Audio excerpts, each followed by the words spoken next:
ለነገ ያደረ ፍርድ ቂም ይባላል።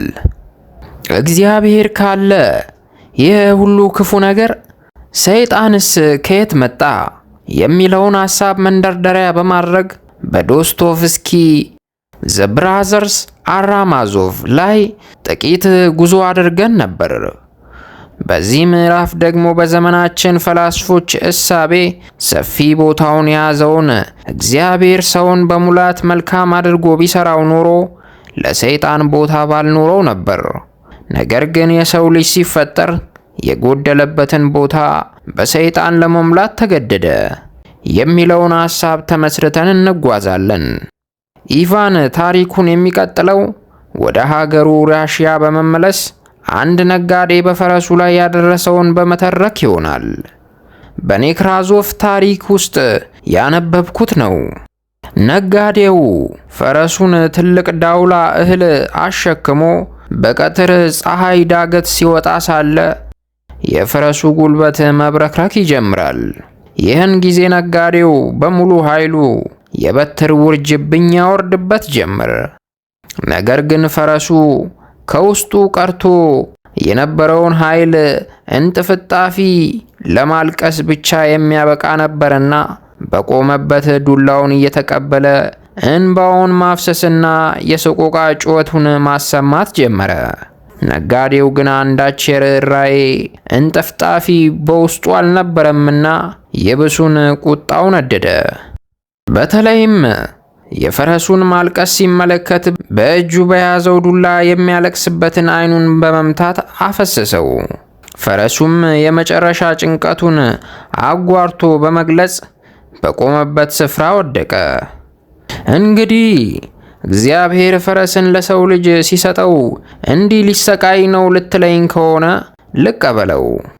ምናልባት ፈረሱ የነጋዴውን ንብረትም ስለሆነ ፈቅዶለት ይሆናል በማለትም እንለፈው። ነገር ግን የሰው ልጅ የራሱን አምሳያ አልፎም ልጁን እንዲህ ሲያሰቃየው ብትመለከትስ?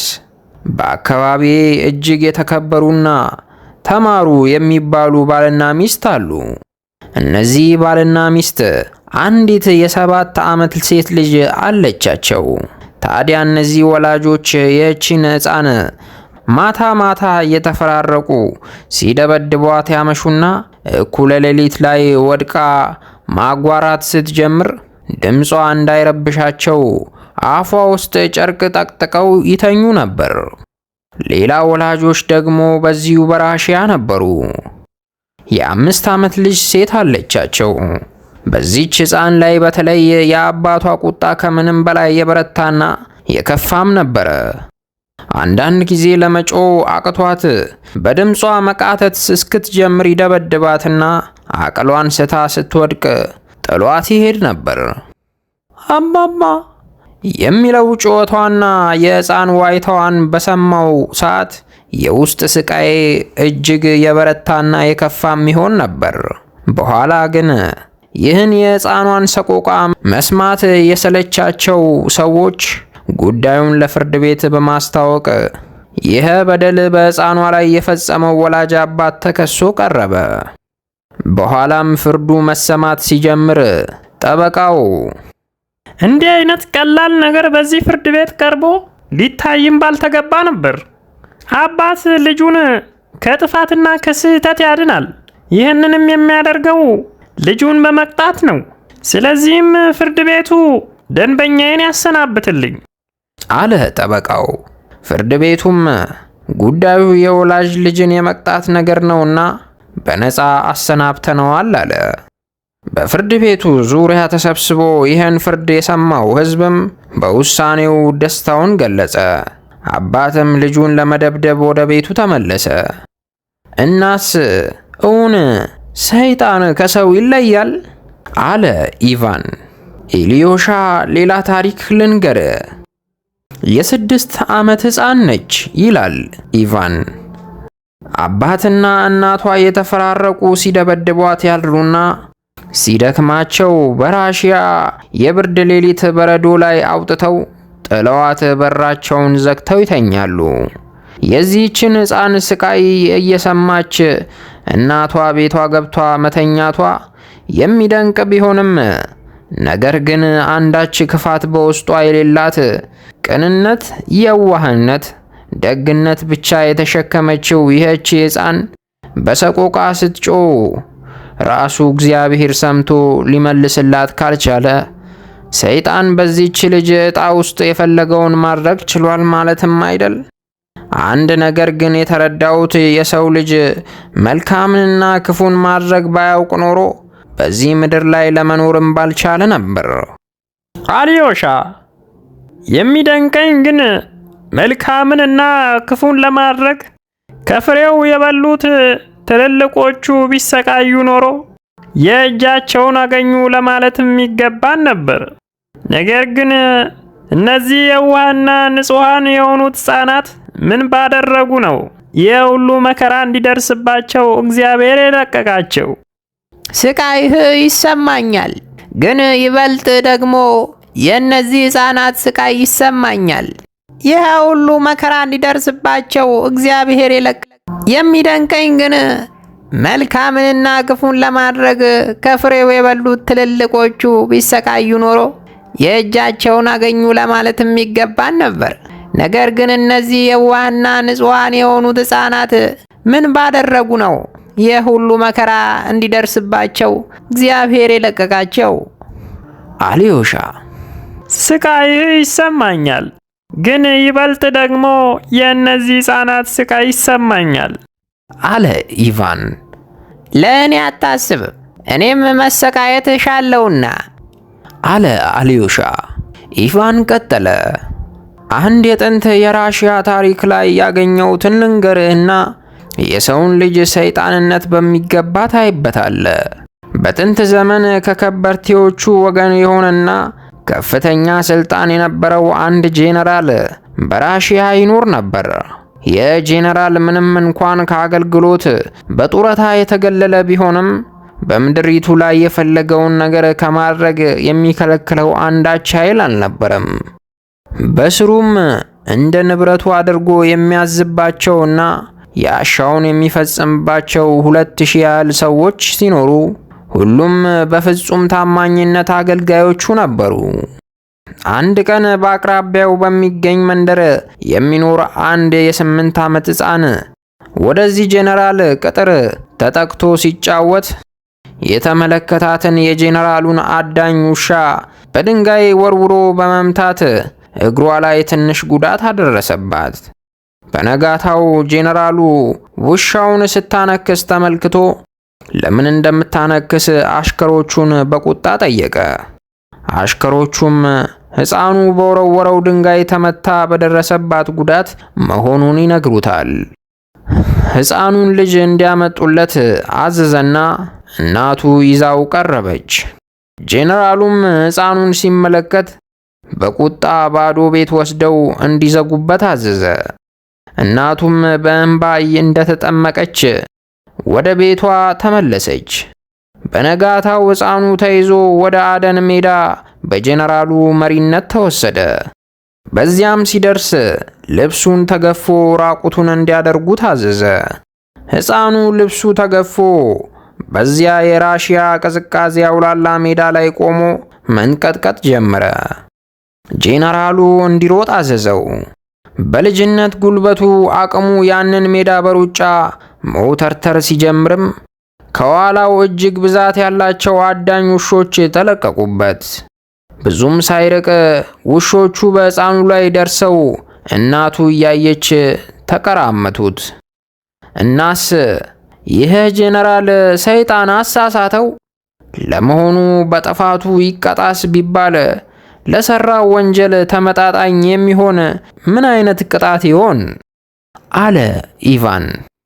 በጥይት ተደብድቦ ሊገደል ይገባል አሉ አልዮሻ። ይህን ጊዜ ኢቫን በጣም ሳቀና አየ፣ አንተም ውስጥ ትንሽ ሰይጣን አለ ማለት ነው አለው። ኢቫን ቀጠለ። አየ አልዮሻ፣ የሕፃናትን መከራ እያነሳው የምነግርህ ነገሬን ግልጽ ለማድረግ ስለምሻ ነው። የተቀረውንና ምድር ከላይ ወለሏ እስከ ውስጠኛው ክፍሏ በእንባ ስለምትርስበት የዕለት ተዕለት የሰው ልጅ መከራና ግፍ መናገር አልሻም። እኔም አልረዳው ግን ዓለም ለምን እንዲህ ሆና እንደተሰራች ነው። እንደምገምተው ለዓለም መከራ ተጠያቂው ራሱ የሰው ልጅ ነው። ገነት ተሰርታ ተሰጠችው። እሱ ግን ነፃነቴ ይሻለኛል አለ። ከገሃነም እሳትን ሰርቆ ሮጠ። የሚገርምህ ከገሃነም በሰረቀው እሳት እንደሚቃጠል ያውቀው ነበር። ስለዚህም ለሰው ልጅ ሊታዘንለት አይገባም። የሚያጽናናኝ ግን አንድም ንጹሕ ሰው ባለመኖሩ ነው። ይሁንና ይላል ኢቫን፣ ይሁንና ፍርድን ደግሞ በምድር ላይ እሻታለሁ። ፍትህን ካላገኘው ራሴን አጠፋለሁ። ለእኔ ፍትህ በሌላ ዓለምና በሌላ ጊዜ የሚሰጥ አይደለም።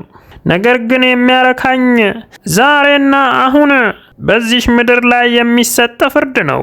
በዛሬ እንጂ በነገ ፍርድ አላምንም። አለበለዚያ ፍትህ ባደረ ቁጥር ቂም ይሆናል። ዛሬ በሞት እንኳን ፍርድን ለማየት ዳግሚያ መነሳት እሻለሁ። የዛሬ ወንጀሌና ክፋቴ ነገ ፍቅርና ሰላም ለሚያብብት አፈር ማዳበሪያ ቢሆነው እመኛለሁ። አንበሳ ከአጋዘን ጋር የሚተኛበት፣ በሞት የተቀጣም የቀጪዎቹን አንገት አቅፎ የሚስምበትን ጊዜ ማየት እመኛለሁ። ሰው ሁሉ ለምን እንደተፈጠረ የማውቅበትን ጊዜ ከማየት በላይ የሚያረካኝ ነገር የለም። የዓለም ሃይማኖቶች ሁሉ የተመሰረቱበት ምኞትም ይኸው ነውና እኔም አማኝ የሆንኩት ለዚህ ይመስለኛል። ነገር ግን ሕፃናቱ ደግሞ አሉ። ስለ እነሱ ምን ማድረግ እችላለሁ? ለመመለስ የማልችለውም ይሄን ጥያቄ ነው። አድምጠኝ። ለዘላለማዊ ደስታ የሰው ዘር ሁሉ መሰቃየት ካለበት ለዚህ ደስታ ሕፃናቱ ዋጋ የሚከፍሉት ለምን ይሆን? ኃጢአትን አስመልክቶ በሰው መካከል ትብብር እንዳለ አውቃለሁ። ነገር ግን ቢያንስ ሕፃናትን አስመልክተን የምንስማማው ለምን ይሆን? አንዳንድ ደካማ ሰዎች ይኸው ሕፃን አይደል አድጎ ኃጢአት የሚሰራው ይሉ ይሆናል። እኔ ደግሞ ስለ ዛሬው ሕፃን እንጂ ስለ ነገው ሰው አላወራውም እላቸዋለሁ። ነገር ግን ያቺ ልጇ ለውሻ የተሰጠባት እናት የጄኔራሉ አንገት ላይ ተጠምጥማ በፍቅርና በቸርነት ምሕረት ብታደርግለት ያን ጊዜ ኦ ጌታ ሆይ አሁን መንገድ ተገለጠ እላለሁ። የልጁን ገዳይ አቅፎ የሚስም ወላጅ ይኖር ይሆን? ሕፃናትን የገደለ ገሃነም የሚጠብቀው ከሆነ እኔ እነሱን ገዳይ በመግደል ሌላ ገሃነም ጠባቂ ስለምን ሆናለሁ? ለነገሩ ገሃነም ካለ ፍቅር እንዴት ይኖራል?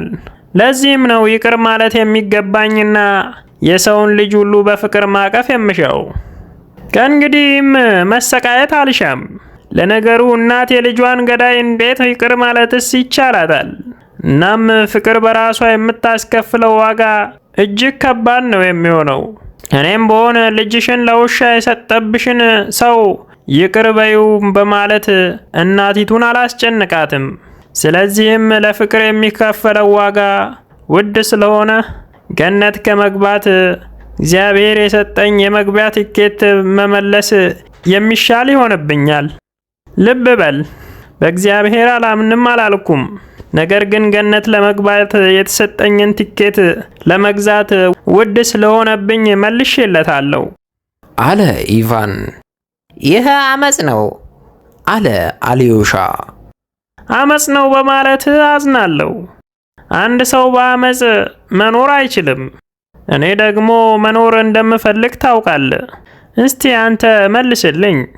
የሰው ልጅ በመጨረሻ የሚያገኘው ደስታና ሰላም መሆኑን የማሳመን ኃይል ቢኖርህና እንደ እግዚአብሔር ነገር ግን አንተም ወደዚያ ዘላለማዊ ደስታ ለመግባት የእናቲቱን ጡት እየጠባ የሚገኝ ሕፃን መግደል ቢኖርብህ ታደርገዋለህ?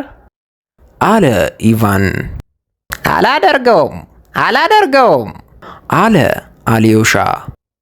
አየህ፣ ሁላችንም ገነት ይሁን ገሃነም ለመግባት የራሳችንን ቅድመ ሁኔታ አስቀምጠን ነው የፈጠረ እንኳን ቢያዝ የማትቀበለው ብዙ ነገር አለ ማለት ነው አለው።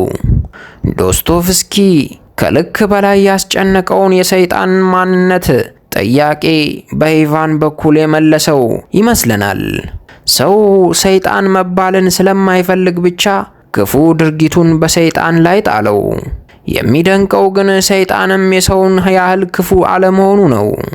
በመጨረሻ የሚነሳ ሐሳብ ግን አለ። እግዚአብሔር የፈጠረውን ሁሉ መልካም እንደሆነ አየ። እርግጠኛ ነኝ በዚያን ጊዜ ሰው ከበለስ ዛፍ ስር ተደብቆ ነበር።